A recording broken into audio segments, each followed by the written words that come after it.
let's kick off. Right, ready to go? They did this like weird punchy arm motion thing, as if I was like a 50-year-old market trader. I have no idea why I did that.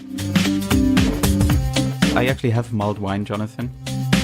Couldn't afford champagne, so I have sparkling water. I love it. One day I'll be the voice double of Sean Connery. Oh my god, I'm scared. Do you seriously think I want to live in a city that's full of interpreters? Welcome to Troublesome Terps. Now, as you may have figured out, this episode will be special as we are around Christmas time. We will be dealing with the ghost of interpreting past, present, and future. Although we're only looking back to February of this year, so no worries, it's not going to be a history lesson. Now, with us today is Santa's little helper, Jonathan Downey. Welcome, Jonathan. Thank you, Matt. My bells are jingling with excitement. Oh my god. I don't really know how to take that, but we'll just leave it as that is. Hashtag NSFW. Of course, I myself am here, Alex Gansmeyer, in my role as the helpful little elf coming from the wintry wonderland of Bavaria, surrounded by, unfortunately, not mulled wine, but I hear someone else in our little circle has it. And last but certainly not least, the man without whom Jonathan and I probably wouldn't be able to bestow upon you the gift of this podcast every single month. It is Santa himself, Alex Drexel. Ho, ho, ho. Yes, it's me. I have a big old cup of mulled wine from IKEA, so I'm definitely in the mood for a Troublesome Terps Christmas special. Did the mulled wine come flat packing with a screw loose or something, if it came from IKEA? Yeah, it actually took me 2 days and 3 Allen keys to get it together. You guys, this is not funny. I just tried to get together an IKEA closet last weekend. Yeah, it took literally 5 of my friends to come over and we figured it out together. So it's a very fresh wound. The very first IKEA bookcase my wife and I put together with the help of a friend. And we were so newly married, we didn't have a hammer between us. And our friend didn't have a hammer, so we took off our shoes and repeatedly whacked the nails in with shoes and rulers. So there we go. Little Christmas present. You know, you can imagine Jonathan taking off his shoes and whacking an IKEA bookcase. I can totally imagine that. Yeah. Doesn't this just get us into the Christmas spirit? Into the Christmas Exactly. But what's more Christmassy than whacking a bookcase with shoes? But thinking back at some of the things that we've seen this year, I think it's also very fresh in our minds because, you know, this was our very first year. Troublesome Terps got started. Yes. Not actually been all that long, but it feels like we've been around for quite a while. Yeah, it's been so much fun. We've recorded several episodes and it's always been a blast. And we've got good feedback. Yeah. Including the feedback that we should make shorter episodes. That's what we're going to try to do today. So let's see how that goes. Well, the feedback was indeed quite positive. We were nominated for some Pros Awards. We didn't win quite as many as Jonathan or Alex, so I don't have any.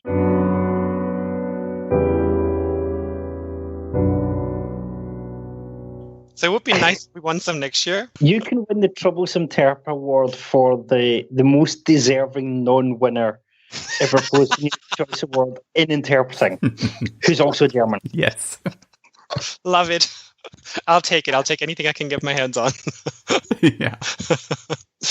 Yeah, but besides that, I think if we just run through a couple of our episodes that we've done, the first one that we did, as I mentioned, was in February. And we started with a thing that a lot of clients think of us is that we're dictionaries on legs. And we discussed if we were or if we weren't. And yeah, I think that was a really good way to kick things off with such a prevalent notion of what we do for a living. Yeah, exactly. And it was published on the day before Valentine's Day. So I'm just going to put that out there. February the 13th. But it was a fun episode. And I think we were still finding our way, if you will. But yeah, it was a fun episode. What I find interesting about that episode is that there's some material in there from all three of us, which I think is an education to our fellow interpreters. I think there's still a need as interpreters to be able to quickly and briefly say, what do interpreters do? And while that episode is anything but brief, well, we're not very good at brief, we are interpreters. Yeah. But the more that we realise that if clients see us as dictionaries on legs, we shouldn't really be selling ourselves as dictionaries on legs. I think the better interpreting will be. And I think it was good to start with something that is fun and got a laugh. But there was actually, from all three of this, there was some fairly intense interpreting theory there. And some of the feedback I've had is, people saying that we're a bit like interpreters' answer to Monty Python. I'll take that. I think that first episode, there was a little bit of Stephen Hawking in there amongst the Monty Python as well. Definitely. I don't think Stephen Hawking and Monty Python would go together, but Yeah, and the thing is, we talked about this, among other things, about this little device, this kind of babblefish-like device that you put into your ear. And I've yet to see anything about it. I think it was, there was a lot of PR going on back in the day, but I haven't heard anything about them in the months after, which probably speaks volumes. Yep, kind of a flash in the pan. maybe we killed it. Mm-hmm. I was recently flying somewhere not very exotic. I can't even remember where it was. No, sorry, it was Amsterdam I was flying to recently, and it was advertised in the KLM in-flight magazine that they were on pre-order with no actual date for when they would be delivered. So, if anyone would like to give me a couple of £1,000, I will be on pre-order, but I will not give you a date when I can be delivered. I'll just pocket the cash. Perfect. How much was it? Do you remember? I can't remember. It was in the hundreds of something, but I can't remember which currency. And obviously, nowadays in the hundreds of pounds is about €6. Exactly. So that was a good start, I think. And we followed up just 2 weeks after that, March the 2nd, with one of our most downloaded, most listened to episodes, number 2, which was about stress and burnout. Yeah, I think it was really one of the most popular episodes, especially in the beginning, of course, and it stayed that way for a while, just because I think it's a very relatable topic. Kind of everyone can find something that they can relate with because they've been stressed, they've felt burnout at some point. So I think it was just I don't want to say a very general topic, but a very relatable topic in that way. Yeah. I still find it scary that whenever I raise that subject, every interpreter that I talk to, no matter what kind of interpreting they do, has had at least one episode of burnout. One of my New Year's resolutions is I've been in touch with a professional who looks at professions and tries to reduce their burnout.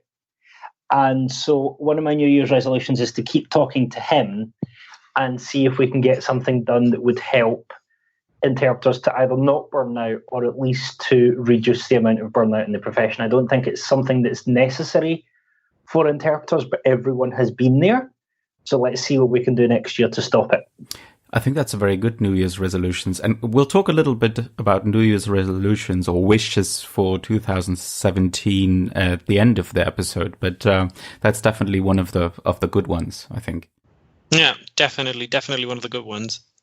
And then we had a bonus episode in March, and that didn't go so well, which kind of surprised me because this was basically a collection of small outtakes from episode 3, which we'll talk about in a second. And it was about a few recipes about what to do when you have a sore throat as an interpreter, which of course is very difficult. So we shared a few recipes or strategies, but maybe it wasn't such a big issue as we expected.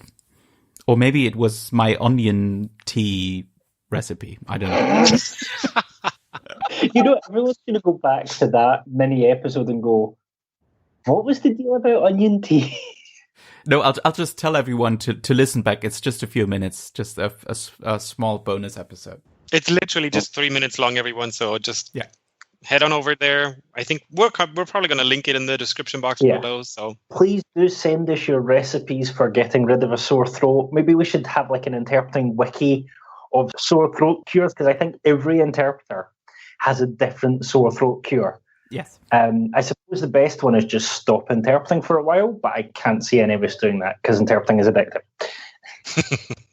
Yeah, but so with this bonus episode, you guys actually did a real episode, a proper episode that I unfortunately had to sit out on because I wasn't there when you guys taped it, which was a shame because you taped it with Valeria Aliperta from London, from Rainy London Translations, and that was a really fun episode. And I really like the title, which is Bad Translation is like bad coffee, which I think is a very good analogy, especially for those people who like coffee, which includes me, and I think Val also. And yeah, that was definitely a fun episode. Is there anything specific you remember from that, Jonathan?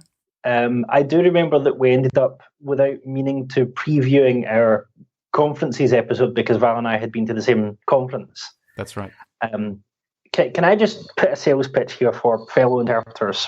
Go to conferences more often. Not just ones by, especially go to conferences where translators will be there too.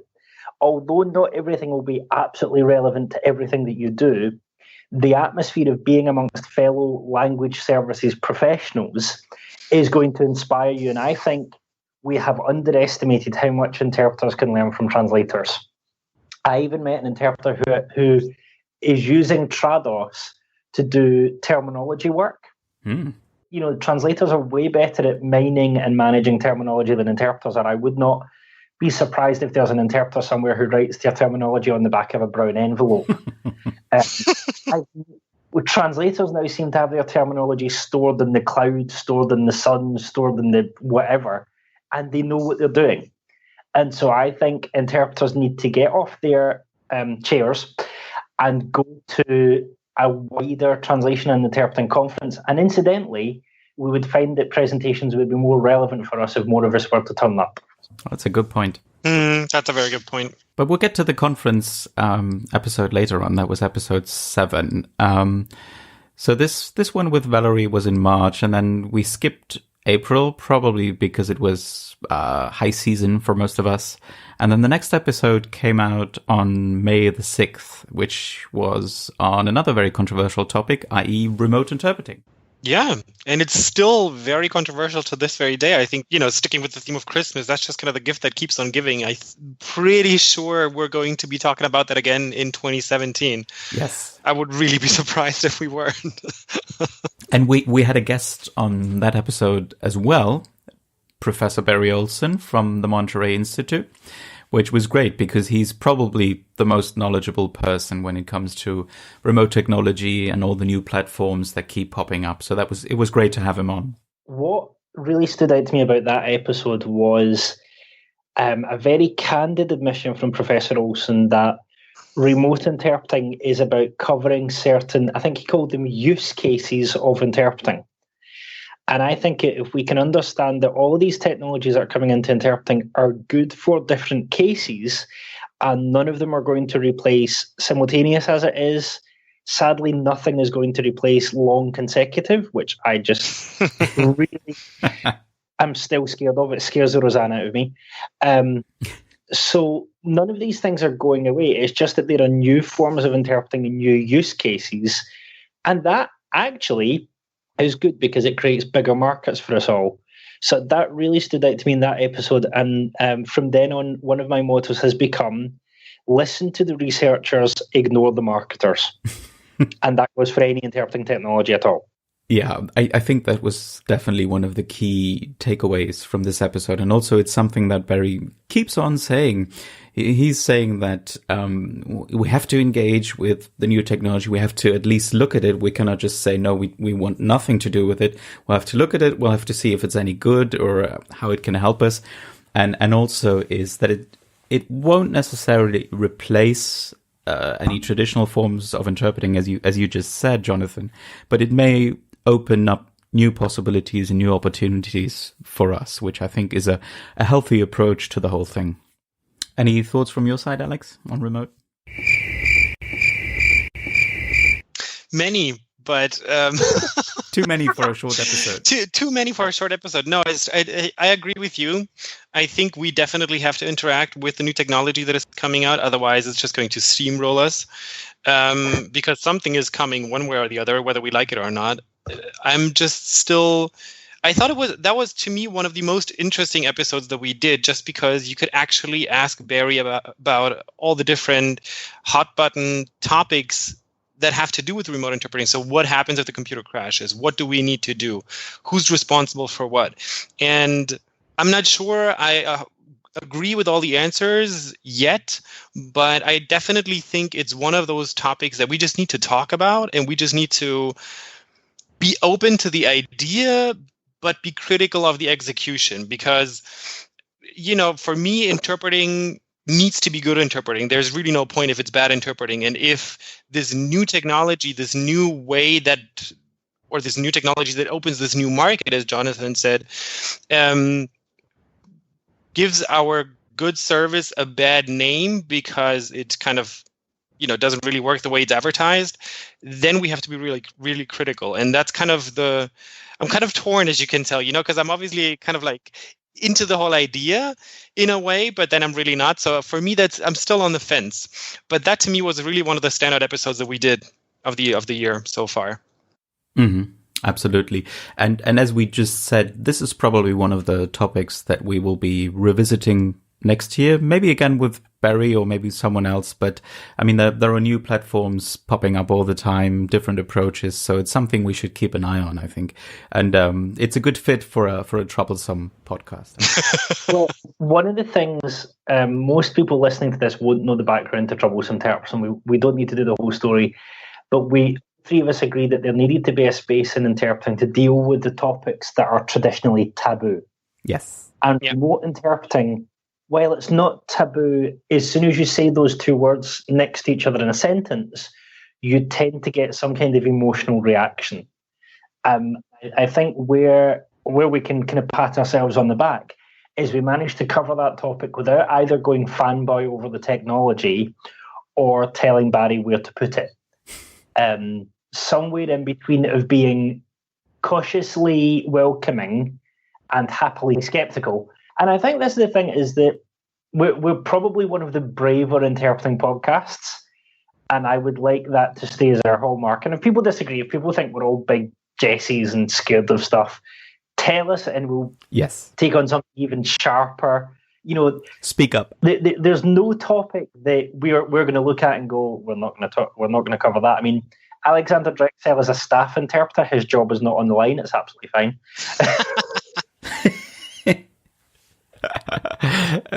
Yeah. Okay. Moving on. Moving right along. I wanted to talk about something else that happened in May, but real quick, Jonathan, your book came out, The Successful Interpreter. Can you give us a quick update on how it's been doing, and have you been happy with the response so far? The response has been good, but quieter than I would like. I can say it's now in the library of where I work at DG Interpretation, so that's an achievement. It's sold well over 200 copies. I'll be getting the sales tally for this year very soon. It was well over 200 the last time I checked. It's had a relatively warm reception. I've had a couple of criticisms on things. One of the things I'm doing in the very soon actually is putting together videos for extended resources for the book. So anything that people have mentioned that they criticise, so people criticise the fact that it didn't define neutrality and so on, all of these things will be in the free videos which are coming out as soon as I can get them out, probably in the new year. And actually, it's been lovely to get praise for it, but I've asked most people who've told me who've read it, I've asked, have you done any of the exercises? And the universal answer has been, not yet. So last week, I think I brought out a blog post, and it was based on that. And it wasn't me getting upset, but me just realizing that I did the same thing. And I brought out a blog post called "Don't Just Read the Book," pointing out that the reason why I wrote the book wasn't so that everyone would, call me for guest lectures and fly me all over the world. Although that would be nice if more people would do that. Exactly. The reason why I wrote it was actually for people to look at a chapter, do some of the exercises in it on their own and together so that the profession can move forward. The profession is not going to change if we don't take some kind of action. And even if you don't want to do exactly what I've suggested, look at the book, take some ideas, and I don't care who gets the credit for the ideas. What matters is that we change the things that need changed. So that's just my, on a pedestal, get on with it lecture for the day. Excellent. Okay. Let's move on through the year. What about June, Alex? Well, June was the next episode. That was the Oh Behave Booth Manners episode. And I think, as some of you might have seen, we put some, Austin Powers things out there on social media because it was a little bit of a naughty episode of the do's and don'ts. And I thought that was a very fun episode because it really was all about the different little stories that each of us had to share. And we'll do a follow-up in 2017 based on a LinkedIn article which dealt about falling in love, quote unquote, with your booth mate. Yeah, maybe we can do that as the Valentine's Day episode. I thought that would be very fitting, maybe. That's a great idea. Any idea how much trouble that would get me? My wife once asked me, is it not really awkward to, because, we're probably 3 of the, 10 male interpreters in the world. My wife figured out that I almost always share the booth with a lady, and usually it's the same lady, actually. Mm-hmm. And she said, does it not get a little bit awkward, sharing the booth with another woman? And I'd spent so much time telling her, seriously, there's no way you could have romance in the booth. And now some person has come up with an article on falling in love with your booth mate. That's not helping. Well, just make sure to keep your wife away from that February 2017 podcast. Mm-hmm. Yes. Good idea. So that's definitely, I think, an evergreen topic that, as you said, Alex, keeps on giving. So that's, I think, another one that we can follow up on. Yeah. And then after or towards the end of the summer break on August 22nd, we published, I think, the most successful Troublesome Terps episode yet. Yeah. With another guest, Evandro Magalhães, and we had a few nice outtakes on how to properly pronounce his name. Thanks for bringing that up, Alex. Yeah, the episode was called The Outside World Doesn't Owe Us Anything, which doesn't say a lot, but it was basically about how a profession is received and what we can do to maybe improve things on that front. For those of you who haven't seen it, Evandro has this fantastic TED video on interpreting. So we're also going to link that in the comment box below. That is fantastic. If you haven't seen it, check it out. It's amazing. Yes. And I think we can also give a shout out to another podcast, which is related to interpreting. It's by Linguali, a tech startup in the interpreting space. And I think their recent or latest episode also features Evandro. I haven't listened to it yet, but I can only assume it's very good. Did you just use the phrase interpreting space? Yes. I'm sorry. I did say that. Let's just ignore it and move on. So there was no episode in September. There was one in October, though. That was the one before this one today, on October the 24th, which was all about conferences, which I think is one of your favorite topics, Jonathan, isn't it? It is. I think that was specifically the episode that someone said to me recently. It sounded like interpreters doing Monty Python. There was a lot of fun in that episode, and I do think it kind of comes off the back of a shift. I'm seeing more and more events for interpreters. I'm seeing more and more interpreters coming to translation interpreting conferences, which is good to see. It was fun. Probably our lightest episode. I think that was us almost doing, light entertainment rather than our usual heavyweight, deep philosophical discussion. But it was yes, that's what we're known for. Yeah. Deep philosophy and IKEA wardrobes. That's what we're known for. But I honestly thought that this episode was very appropriate for the time, just because it kind of transitioned us nicely into November, where Alex and I had another highlight of the year because we organized, together with a whole host of other fantastic colleagues from Germany and abroad, we organized the first interpreting bar camp in Munich. And Alex, you were there. Maybe you can give us a couple of impressions. I was there indeed. And it was not the first bar camp in the, interpreting and translation space, but it was the first bar camp that was specifically tailored to interpreters and conference interpreters. So there were about 30 of us, and it was organized by a small team of, I think, 8 people. And it was in Munich in a co-working space, and it was a typical bar camp. So we had short sessions about all kinds of topics, including remote and marketing topics and other things, including yoga as well. So it was very hands-on in that way. And I think it was quite successful. So we'll be doing another one, presumably next spring. So in spring 2017. If you're interested in that and if you're able and willing to travel to Germany for that, I would recommend you keep an eye on that. Yeah, absolutely. I've heard so many good things. I'm still not entirely clear on what a bar camp is. It sounds like an excuse for interpreters to drink. Well, I was just going to say, it's all about gin and tonics. But no. From what I've heard, it seems to have been one of the most useful events. Something I'm glad to see is that in interpreting, we're getting rid of any idea of hierarchy or I'm better than you. It seems like interpreting's becoming all about peer learning and peer sharing. Yeah. And I think that's becoming so important, because certainly when I joined, there was still a sense of, this is how you had to do interpreting. You had to follow in the footsteps of those who'd gone before you. You had to take their opinion.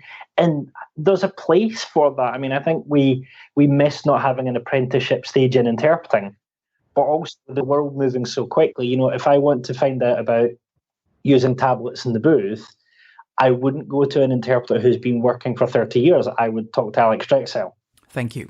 You're probably the world's leading tablet interpreter. I wonder why that is. The tap term. But this is the thing, is that every interpreter is becoming an expert in something just because we have to. Yes. And I think that is the wonderful thing about our profession. And also, we're all smart, intelligent people, so we experiment and try things, and we're happy to share what we've found. I think that's the sign of a healthy profession. And I think apart from the bar camp, November was a pretty crazy month. All of us were really busy, lots of assignments. And now it's December. We're recording probably the last episode for this year.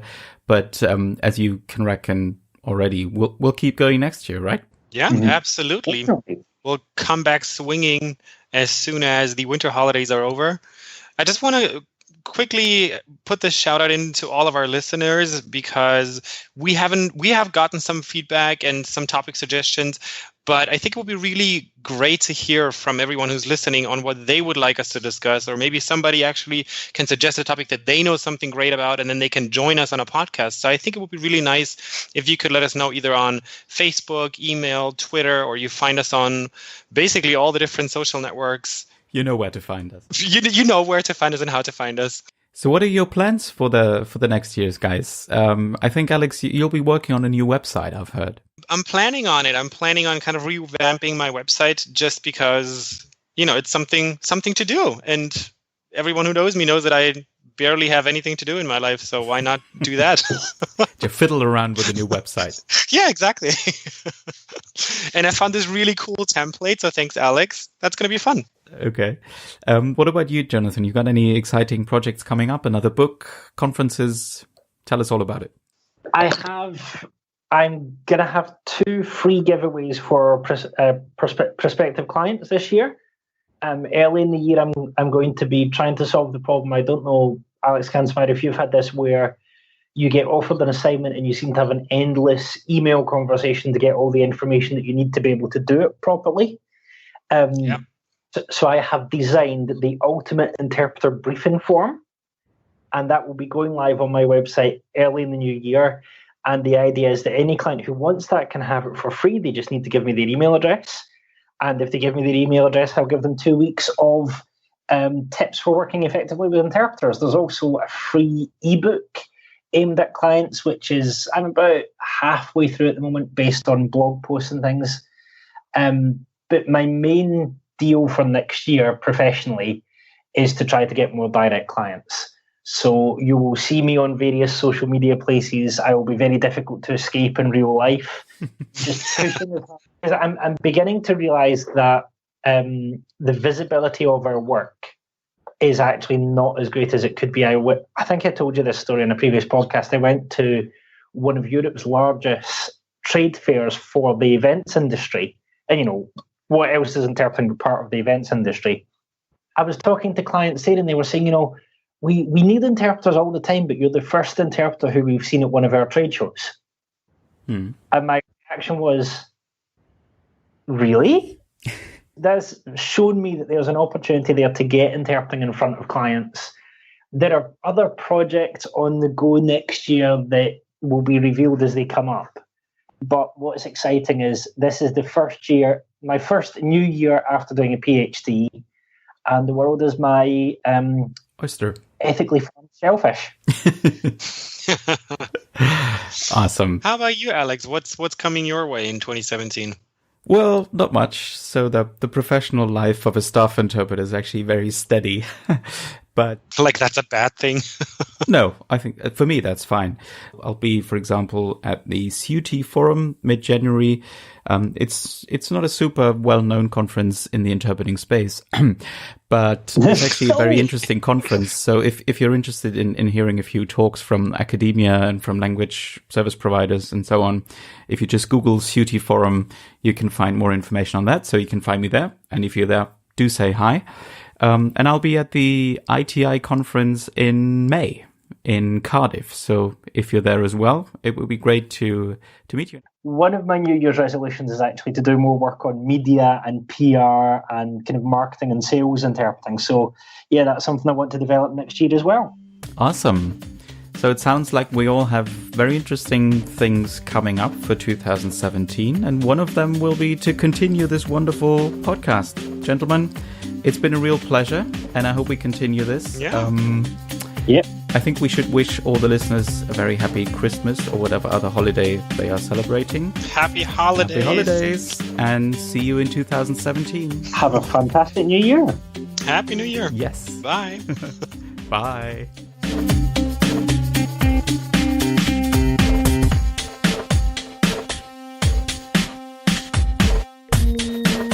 Short and sweet. I had no idea we could do this. My dinner this evening, I might go out and get McDonald's, but I don't know if they'll still be open. But so far it consists of Pringles and sparkling water.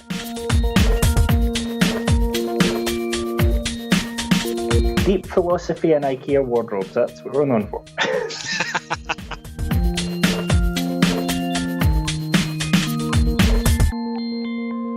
So